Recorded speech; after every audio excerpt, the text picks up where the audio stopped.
Hi guys, Mortpig here again for another video. Alright, here we have a video from a young gentleman, 31 years old. Um, he has titled it Trapped, Tied and Burnt Out. Australia doesn't feel so lucky anymore. Let's start the video.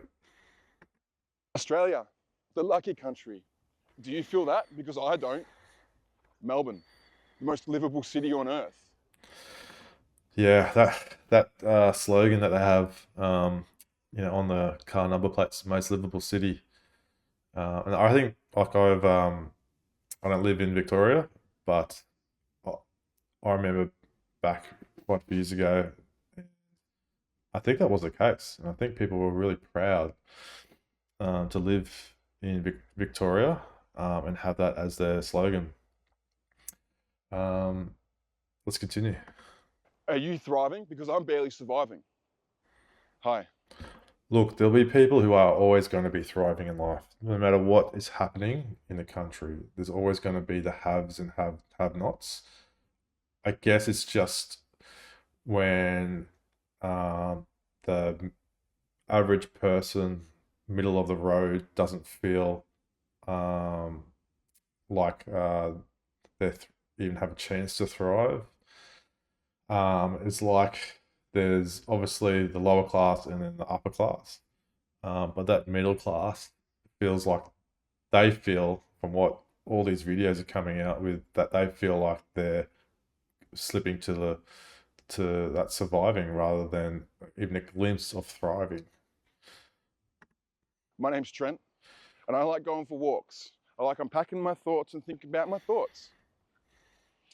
And today it's grim. It's very grim, you know. Today is probably the first day I have admittedly pulled my head out of the sand. For the past 5 years, I've buried my head in the sand. Funny he says that, putting your head in the sand. I think you can do this in all areas of life. Um, when you just don't want to have a look at the hard facts. You maybe just don't want to have a look at your bank account. You just don't want to have a look um, of what's happening maybe in your relationships with friends, family, significant other, and you just are waking up every day and don't want to know and look in the mirror. And when you do, um, you might not like where it's going on, but that can be a catalyst for change. It's not a bad thing. If I'm honest, since COVID, it's been way too painful listening to the political spectrum or listening to any of the news. And I've also started speaking to a lot of people, and they're the same as well. So Unplugging can be a good thing though, like to unplug, not listen to the news, just it can be really hard to do. Like you can go for periods where you get off social media, um, don't turn the news on, but sooner or later, you just can't help but get sucked into the noise around you. It's really difficult. this is, the reason I'm here is because I want to understand my thoughts more. I want to meet like-minded people, and I appreciate your participation. I'm realizing that I have much more in common with the everyday Aussie than I ever thought, and I love it. But also, like every other everyday Aussie, it seems like, what the fuck's going on? This ain't no lucky country anymore. I'm 30, I'm just starting to realize that my future ain't gonna be the same as my parents or my grandparents.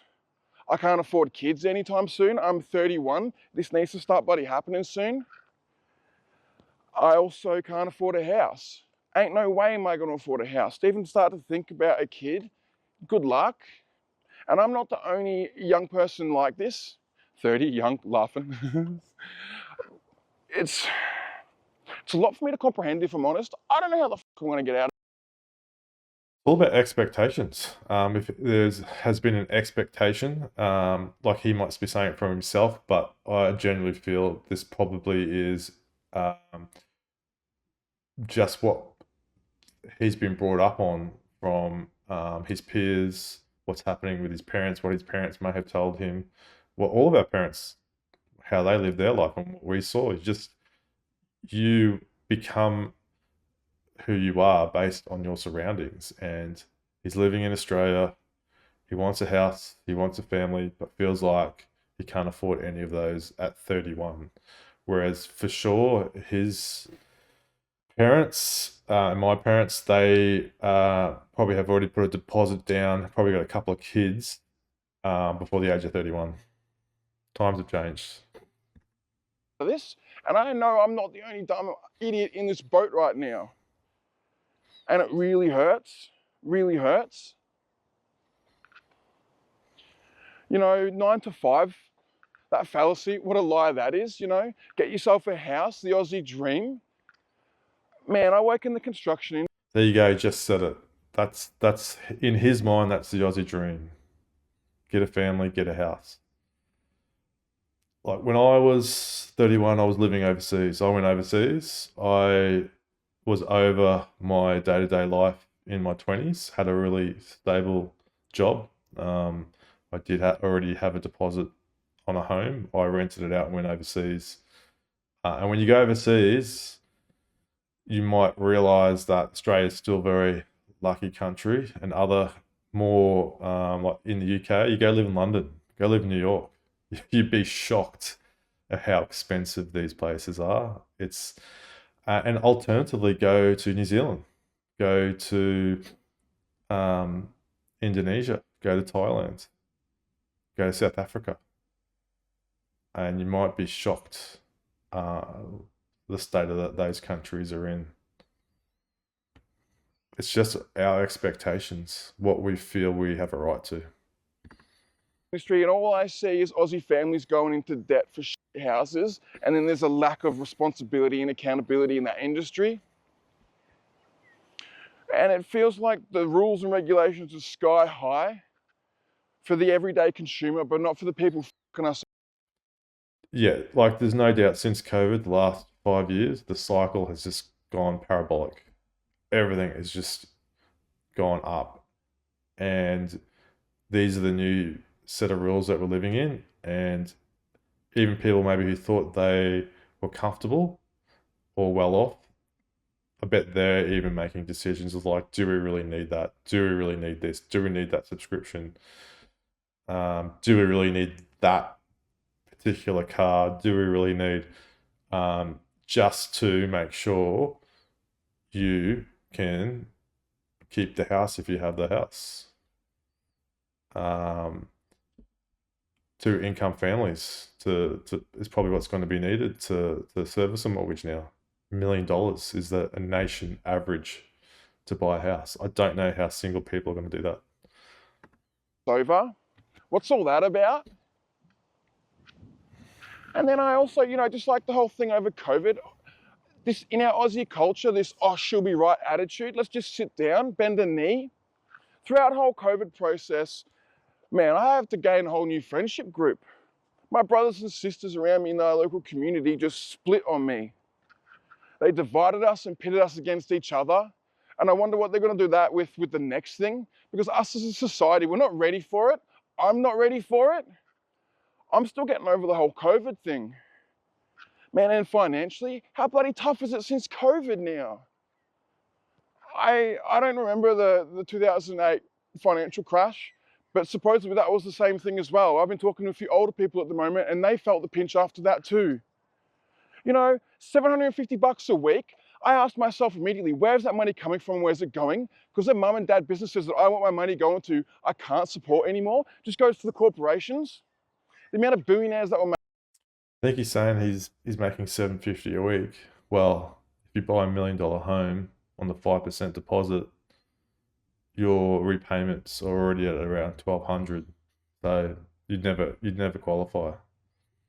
To rent somewhere, maybe $500. He's got $250 left. Yeah, that's pretty rough.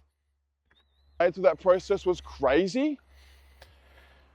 If you went to live in say London, you'd probably at 31, he'd be sharing a room and maybe paying $400 a week, and might be two other people in his room.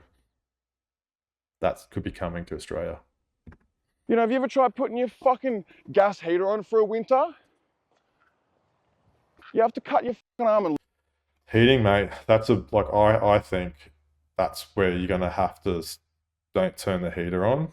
It does suck a lot of money, uh, and just rug up. That like things like that is what's gonna have to happen just to get through this period. Leg off just to pay for it, but we've got all this natural gas under our feet. What's going on there? The Saudis have cheap petrol and gas for their cars because they live on oil. We live on natural gas and it's so expensive. Why is that? Why do our minister or resource ministers go from the electric power where they're seated straight into the industries that they regulate? That's crazy. You know, the past 6 resource ministers have gone from their cushy positions in Parliament straight into the industries that they regulate. I didn't know that either. Man, I've just pulled my head out of the sand recently, started listening to things, purely because I now realize that shit doesn't change. We need to stand up and start acting in unison. Man, I've also just realized that I have much more in common with my everyday Aussies. And that's really helped me understand that, man, we can unite. I actually feel like, I want to meet some like-minded people. I want to start gathering together. I really feel like the tables have turned with the internet. They can't censor us anymore. We're too strong together and I can feel it. And that's why I'm here, because I want to meet more people like me. I'm putting myself out there and it feels silly, but I really appreciate your participation and listening. And I would love for you to leave a comment. Let me know how you're feeling at the moment, because I feel trapped. I feel scared. I feel burnt out.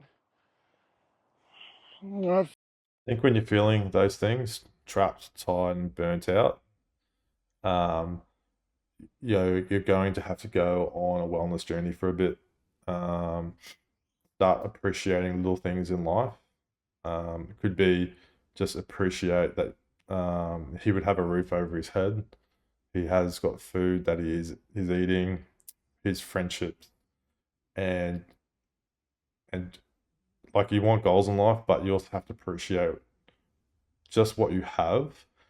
Like all these problems aren't going to go away anytime soon, but if you can, uh, like he's going on a walk, so this is why he's doing it. He needs to clear his thoughts, clear his minds, and not have them all just rolling around in his head. And once he gets them out, so it's actually good that he's doing that. And I think he's on the right path. But he's right. I'm sure there's lots of us feeling trapped, tired, and burnt out, even if just for a period in life, just a season in life. But it will pass. It will pass. I feel like an idiot for crying right now.